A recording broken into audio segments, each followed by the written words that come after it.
warahmatullahi wabarakatuh. Selamat pagi para peserta sosialisasi kekayaan intelektual bersama Universitas Negeri Semarang. Salam sejahtera bagi kita semua. Di sini saya akan memperkenalkan diri. Nama saya Ananda Ima Saputri bersama dengan rekan-rekan saya yang lain sebagai pembicara dari sosialisasi kekayaan intelektual. Nah, di sini saya akan membahas tentang ruang lingkup kekayaan intelektual agar kita semua tahu apa itu kekayaan intelektual. Kekayaan intelektual merupakan kekayaan yang timbul atau lahir dari kemampuan intelektual manusia. Karya-karya yang timbul dan lahir dari kemampuan intelektual dapat berupa karya di bidang teknologi, ilmu pengetahuan, seni, maupun sastra. Dengan hak kekayaan intelektual, maka seseorang dapat melindungi kekayaan intelektual dengan menggunakan instrumen-instrumen hukum yang ada. Dengan hak eksklusif yang diberikan negara kepada individu pelaku, seperti inventor, pencipta, pendesain, dan sebagainya, dimaksudkan sebagai penghargaan atas hasil karya kreativitas agar orang lain terangsang untuk dapat lebih lanjut mengembangkannya lagi sehingga dengan sistem tersebut kepentingan masyarakat ditentukan melalui mekanisme pasar. Selanjutnya ada tujuan dari hak kekayaan intelektual, yaitu yang pertama, memberi kejelasan hukum mengenai hubungan antara kekayaan dengan inventor, pencipta, desainer, pemilik, pemakai, perantara yang menggunakannya, wilayah kerja pemanfaatannya, dan yang menerima akibat pemanfaatan hak kekayaan intelektual untuk jangka waktu yang tertentu. Kedua, memberikan penghargaan atas suatu keberhasilan dari usaha atas upaya menciptakan suatu karya intelektual. Yang ketiga, mempromosikan publikasi invensi atau ciptaan dalam bentuk dokumen hak kekayaan intelektual yang terbuka bagi masyarakat. Yang keempat, merangsang terciptanya upaya alih informasi melalui kekayaan intelektual serta alih teknologi melalui paten. Dan yang terakhir yaitu memberikan perlindungan terhadap kemungkinan ditiru karena karya intelektual dijamin dari negara bahwa pelaksanaannya hanya diberikan kepada yang berhak saja. Nah, selanjutnya akan disampaikan oleh rekan pembicara saya yaitu Nauli Marsusila Lubis terkait hak cipta dan desain industri. Baiklah, di sini saya akan melanjutkan pemaparan yang telah disampaikan oleh pemateri sebelumnya, di mana saya akan menjelaskan terkait hak cipta. Hak cipta sendiri adalah hak eksklusif dari pencipta yang timbul secara otomatis berdasarkan prinsip deklaratif setelah suatu ciptaan diwujudkan dalam bentuk yang nyata, yang mana terkait hak cipta ini telah diatur dalam pasal 1 Undang-Undang Nomor 28 Tahun 2014 tentang hak cipta. Kemudian ada dua hak eksklusif di dalam hak cipta. Yang pertama ada hak moral yang diatur dalam pasal 5 ayat 1 Undang-Undang Nomor 28 Tahun 2014, dan yang kedua ada hak ekonomi yang diatur dalam pasal 4 Undang-Undang Nomor 28 Tahun 2014. Kemudian, bagaimana sih perlindungan terkait hak ciptaan itu sendiri? Di dalam pasal 59 ayat 1 Undang-Undang Hak Cipta telah dijelaskan bahwasannya ada beberapa ciptaan yang dilindungi. Yang pertama ada karya fotografi, ada potret, lalu kemudian karya sinematografi, permainan video, program komputer, perwajahan karya tulis, terjemahan, adaptasi, aransemen, transformasi, atau modifikasi ekspresi budaya tradisional. Kemudian ada kompilasi ciptaan atau data baik itu dalam format yang dapat dibaca dengan program komputer maupun media lainnya, serta yang terakhir ada kompilasi ekspresi budaya tradisional. Kemudian, bagaimana perlindungan terkait hak cipta? Di sini ada 3 perlindungan terkait hak cipta. Yang pertama, perlindungan hak cipta terhadap karya seni, yang mana dalam hal ini berlaku selama 25 tahun sejak pertama kali dilakukan oleh pengumuman. Lalu yang kedua, hak cipta atas ekspresi budaya tradisional yang dipegang oleh negara yang berlaku tanpa batas waktu yang telah tertuang di dalam pasal 60 ayat 1 Undang-Undang Hak Cipta. Kemudian yang ketiga, ada hak cipta atas ciptaan yang penciptanya tidak diketahui yang dipegang oleh negara dan berlaku selama 50 tahun sejak ciptaan tersebut pertama diumumkan. Kemudian, terkait penyelesaian sengketa hak cipta, penyelesaian sengketa hak cipta ini dapat dilakukan melalui alternatif penyelesaian sengketa, yakni melalui arbitrase ataupun pengadilan. Kemudian pengadilan yang berwenang dalam hal terkait hak cipta ini ialah pengadilan niaga. Kemudian, saya akan melanjutkan terkait desain industri. Desain industri sendiri adalah suatu kreasi tentang produk, konfigurasi, ataupun komposisi garis atau warna, atau pula gabungan daripadanya yang berbentuk 3 dimensi atau 2 dimensi yang memberikan kesan estetis dan dapat diwujudkan dalam pola 3 dimensi atau 2 dimensi, serta dapat dipakai untuk menghasilkan suatu produk, barang, komoditas, industri, ataupun kerajinan tangan, yang mana terkait desain industri ini telah diatur dalam Undang-Undang Nomor 31 Tahun 2000 tentang desain industri. Kemudian, apa saja sih manfaat dari penerapan desain industri di dalam HAKI itu sendiri? Yang pertama, memberikan dorongan pada pendesain agar tetap dapat produktif dalam mendesain sebuah produk yang akhirnya dapat menunjang pembangunan ekonomi. Lalu yang kedua, untuk memberikan kesadaran kepada pendesain pentingnya perlindungan terhadap daya kreatif. Kemudian, bagaimana perlindungan terkait hak desain industri itu sendiri? Hak desain industri ini adalah hak eksklusif yang telah diberikan oleh negara Republik Indonesia kepada sang pendesain atas hasil kreasinya untuk selama waktu tertentu melaksanakan sendiri atau memberikan persetujuannya kepada pihak lain untuk melaksanakan hak tersebut. Dalam hal ini, jangka waktu perlindungan hak desain industri ini ialah 10 tahun sejak tanggal penerimaan. Kemudian, saya akan menjelaskan terkait pengajuan permohonan industri. Yang pertama, pengajuan diajukan dengan mengisi formulir yang disediakan untuk itu dalam bahasa Indonesia dan diketik 3 rangkap. Kemudian yang kedua, pemohon wajib melampirkan surat permohonan, identitas pendesain, identitas pemohon, identitas kuasa bila permohonan diajukan melalui kuasa, serta nama negara dan tanggal penerimaan permohonan yang diajukan pertama kali. Kemudian yang ketiga, permohonan itu ditandatangani oleh pemohon atau kuasanya dengan melampirkan contoh fisik atau gambar desain industri, surat kuasa khusus bila mana diajukan melalui kuasa. Kemudian, apabila diajukan secara bersamaan, permohonan tersebut ditandatangani oleh salah satu pemohon. Dan apabila diajukan oleh bukan pendesain, maka permohonan harus dilengkapi bukti bahwa pemohon tersebut berhak atas desain industri yang bersangkutan. Kemudian yang terakhir, membayar biaya permohonan sebesar 300.000 untuk UKM dan 600.000 untuk non-UKM. Kemudian, bagaimana sih prosedur permohonan desain industri itu sendiri? Yang pertama, bisa melakukan registrasi akun di desainindustri.dgip.go.id. Lalu yang kedua, pilih buat permohonan baru untuk membuat permohonan baru. Lalu yang ketiga, isi seluruh formulir yang tersedia. Kemudian unggah data dukung yang dibutuhkan. Kemudian permohonan akan diterima. Lalu jika dirasa semua sudah diisi dengan benar, maka selanjutnya klik selesai. Kemudian lakukan pembayaran dengan klik pemesanan kode by link. Untuk materi atau pemaparan selanjutnya akan disampaikan oleh Aprilia Putriadiningsih. Terima kasih. Perkenalkan, nama saya Aprilia Putri Adiningsih. Di sini saya akan menjelaskan mengenai merek dan indikasi geografis. Menurut Pasal 1 Angka 1 Undang-Undang Nomor 20 Tahun 2016 tentang merek dan indikasi geografis, merek adalah tanda yang dapat ditampilkan secara grafis berupa gambar, logo, nama, kata, huruf, angka, susunan warna, dalam bentuk 2 dimensi dan atau 3 dimensi, suara, hologram, atau kombinasi dari 2 atau lebih unsur tersebut untuk membedakan barang atau jasa yang diproduksi oleh orang atau badan hukum dalam kegiatan perdagangan barang atau jasa. Jenis merek ada 2. Yang pertama, merek dagang, dan yang kedua, merek jasa. Merek dagang adalah merek yang digunakan pada barang yang diperdagangkan oleh seseorang atau beberapa orang secara bersamaan atau badan hukum untuk membedakan dengan barang sejenis lainnya.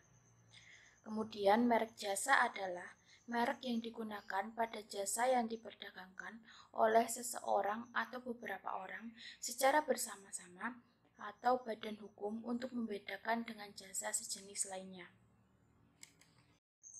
Yang selanjutnya, fungsi merek. Yang pertama, fungsi pembeda. Membedakan produk satu perusahaan dengan produk perusahaan lainnya. Yang kedua, fungsi jaminan reputasi. Selain sebagai tanda asal-usul produk, juga secara pribadi menghubungkan reputasi produk bermerek tersebut dengan produsennya, sekaligus memberi jaminan kualitas akan produk tersebut. Yang ketiga, fungsi promosi.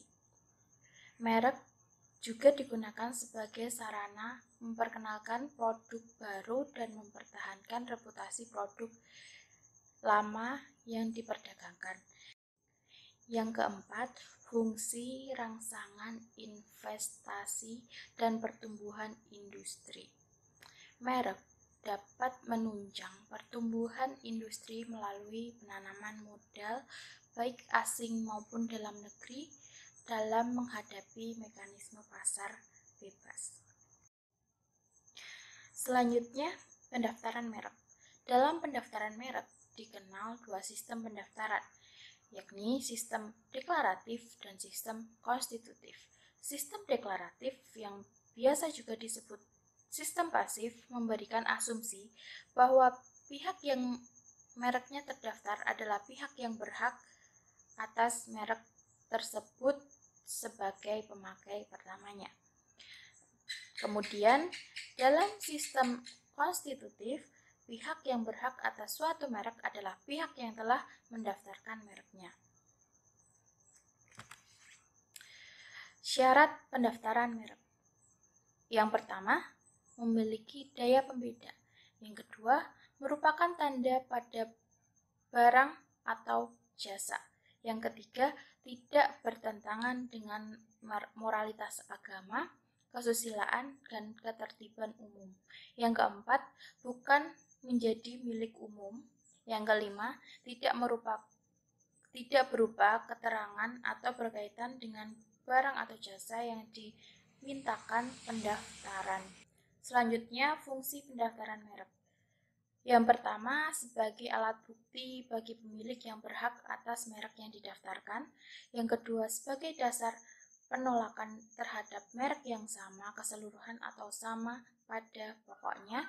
Yang ketiga, sebagai dasar untuk mencegah orang lain memakai merek yang sama keseluruhan atau sebagian pokoknya dalam peredaran untuk barang atau jasa sejenis.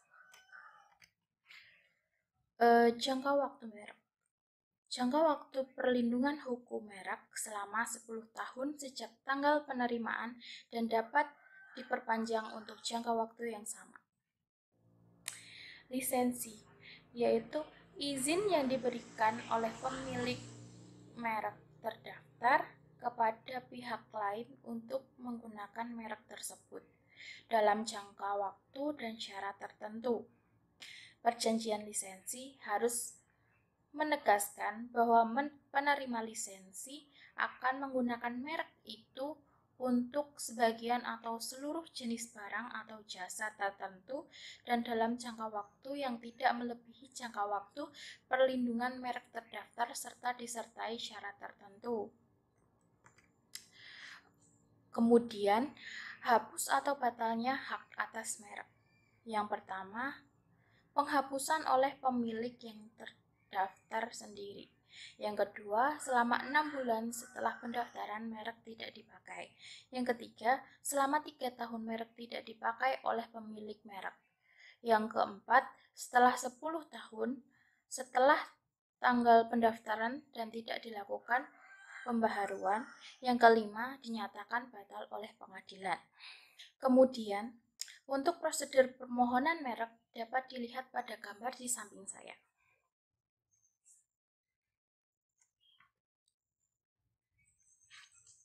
Selanjutnya, mengenai indikasi geografis. Pengertian indikasi geografis. Menurut pasal 22 ayat 1 Persetujuan TRIPS, indikasi geografis adalah suatu tanda yang menunjukkan daerah asal suatu barang dan atau produk yang karena faktor lingkungan geografis termasuk faktor alam, faktor manusia, faktor kombinasi, dan kedua faktor tersebut memberikan reputasi, kualitas, dan karakteristik tertentu pada barang atau produk yang dihasilkan. Tanda tersebut dapat berupa nama, tempat, daerah atau wilayah, kata, gambar, huruf, atau kombinasi dari unsur-unsur tersebut. Barang dapat berupa hasil pertanian, produk olahan, hasil kerajinan tangan, atau barang kerajinan lainnya. Tanda dilindungi sebagai indikasi geografis apabila terdapat dalam daftar umum indikasi geografis di Direktorat Jenderal. Yang selanjutnya, permohonan pendaftaran indikasi geografis. Perlindungan terhadap indikasi geografis geografis diperoleh setelah dilakukannya pendaftaran hak oleh pihak yang berhak berdasarkan permohonan. Permohonan pendaftaran dapat diajukan oleh yang pertama, lembaga yang mewakili masyarakat di kawasan geografis tertentu yang mengusahakan suatu barang atau produk berupa sumber daya alam, barang kerajinan tangan, atau hasil industri. Yang kedua, pemerintah daerah provinsi atau kabupaten atau kota. Kemudian, prosedur pendaftaran indikasi geografis dapat dilihat dalam gambar.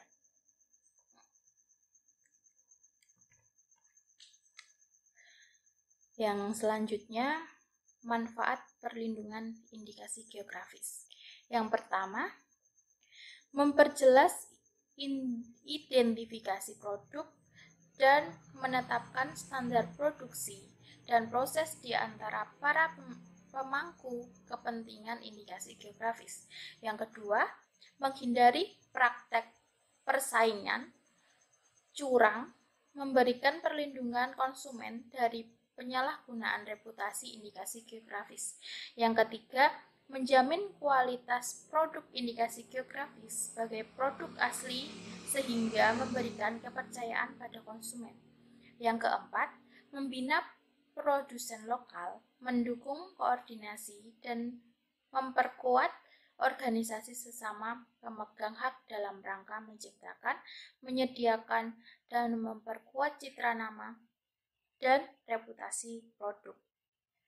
Yang kelima, meningkatnya produksi dikarenakan di dalam indikasi geografis dijelaskan dengan rinci tentang produk berkarakter khas dan unik. Yang keenam, reputasi suatu kawasan indikasi geografis akan ikut terangkat jangka waktu indikasi geografis. Indikasi geografis dilindungi selama terjaganya reputasi, kualitas, dan karakteristik yang menjadi dasar diberikannya perlindungan indikasi geografis pada suatu barang. Jadi tidak ada batas waktu yang khusus dan spesifik. Materi selanjutnya akan disampaikan oleh teman saya, Oni Suryono, terkait paten. Assalamualaikum warahmatullahi wabarakatuh. Perkenalkan, nama saya Oni Suryono. Di sini saya akan melanjutkan presentasi terkait paten dan selanjutnya mengenai paten menurut Undang-Undang Nomor 13 Tahun 2016 tentang hak paten adalah hak khusus yang diberikan negara kepada inventor atau penemu atas hasil interview atau temuannya yang terkait dengan bidang teknologi yang untuk selama waktu tertentu melaksanakan sendiri invensinya atau memberikan persetujuan kepada orang lain atau pihak lain untuk melaksanakan invensi tersebut. Dasarnya istilah invensi dibagi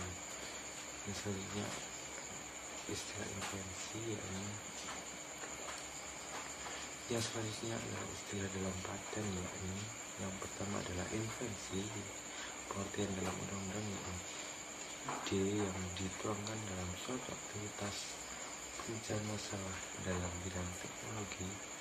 Pemecahan masalah bisa berupa produk, proses, atau pengembangan dari salah satunya. Yang selanjutnya adalah pemegang paten, yaitu orang yang berhak memegang paten. Bisa si investor sendiri atau bisa juga dari pihak yang menerima dari si inventor atau pihak lain yang menerima lebih lanjut hak paten tersebut yang terdaftar paten. Yang selanjutnya adalah inventor. Inventor di sini adalah penemu atau pencipta, yaitu individu atau suatu kelompok individu yang melakukan aktivitas mewujudkan ide menjadi suatu invensi atau hasil temuan. Yang selanjutnya adalah royalti, imbalan yang diterima oleh pemegang paten karena paten dimanfaatkan atau digunakan pihak lain. Yang selanjutnya ruang lingkup paten, yakni tidak semua hasil karya bisa dilindungi. seperti contohnya karya sastra, karya fotografi, karya sinematografi. Nah, ini semua itu tidak bisa dilindungi dengan paten. Menurut kategorinya lingkup teknologi yang bisa dipatenkan di bidang dibagi dalam 3 hal, yaitu yang pertama proses, contohnya algoritma, pemrograman, teknik medis, dan teknik olahraga. Yang kedua mesin, yaitu alat-alat produksi dan aparatus. Dan ketiga adalah produk perangkat teknologi, yakni produk perangkat mekanik, elektronik, obat-obatan. Ini tidak bisa. Yang selanjutnya adalah syarat. Syaratnya adalah invensi harus baru. Yang kedua adalah invensi mengandung sifat inventif. Yang ketiga adalah invensi dapat diterapkan dalam industri dengan hasil konsisten. Yang selanjutnya jenis paten adalah paten biasa, yaitu paten seperti pada umumnya mencakup proses, alat atau mesin, serta produk. Yang kedua adalah paten sederhana, yaitu paten yang terdapat invensi yang sifatnya praktis, baik praktis dari segi bentuk konstruksi, konfigurasi, dan materi yang digunakan. Paten ini hanya mencakup alat atau produk, contohnya seperti teknologi sederhana, tepat guna. Baik, mungkin sekian dari saya, akan dilanjutkan oleh teman saya. Terima kasih. Terima kasih atas waktunya. Selanjutnya saya akan memberi materi tentang rahasia dagang. Rahasia dagang adalah informasi yang tidak diketahui oleh umum di bidang teknologi dan atau bisnis yang mempunyai nilai ekonomi karena berguna dalam kegiatan usaha dan dijaga kerahasiaannya oleh pemilik rahasia dagang. Nah, lalu siapa itu subjek dalam rahasia dagang? Subjek dalam rahasia dagang adalah pemilik rahasia dagang itu sendiri. Pemilik rahasia dagang memiliki hak untuk menggunakan dan menyimpan sendiri rahasia dagang miliknya. Pemilik juga boleh memberikan lisensi kepada pihak lain atau melarang pihak lain untuk menggunakan rahasia dagang ataupun mengungkapkan rahasia dagang kepada pihak ketiga untuk kepentingan yang bersifat komersial. Lalu di sini saya akan menjelaskan tentang ruang lingkup dalam perlindungan rahasia dagang yang meliputi metode produksi, metode pengolahan, metode penjualan, ataupun informasi lain di bidang teknologi dan atau bisnis yang memiliki nilai ekonomi dan tidak diketahui oleh masyarakat umum. Kemudian, untuk dapat memperoleh perlindungan dari rahasia dagang, beberapa standar atau persyaratan umum harus dipenuhi, seperti yang pertama adalah informasi tersebut harus merupakan informasi yang dirahasiakan. Yang kedua adalah informasi rahasia tersebut memiliki nilai komersial. Dan yang ketiga adalah adanya upaya-upaya dari pemiliknya untuk menjaga kerahasiaan, seperti membuat perjanjian kerahasiaan dengan pihak-pihak yang diberikan akses kepada informasi rahasia tersebut. Pelanggaran rahasia dagang terjadi apabila 1. Seseorang dengan sengaja mengungkapkan rahasia dagang, mengingkari kesepakatan maupun mengingkari kewajiban tertulis ataupun tidak tertulis untuk menjaga rahasia dagang yang bersangkutan. Yang kedua, seseorang memperoleh atau menguasai rahasia dagang dengan cara yang bertentangan dengan peraturan perundang-undangan yang berlaku.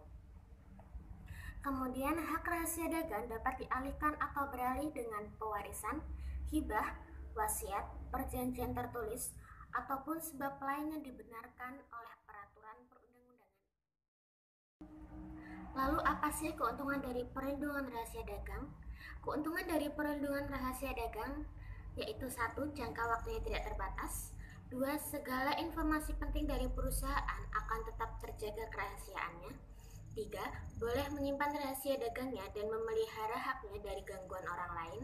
4. Dari segi biaya, perlindungan rahasia dagang relatif lebih murah dibandingkan dengan paten. Dan yang kelima, secara faktual, ada hal yang tidak dapat dilindungi oleh paten, tetapi justru dilindungi oleh rahasia dagang.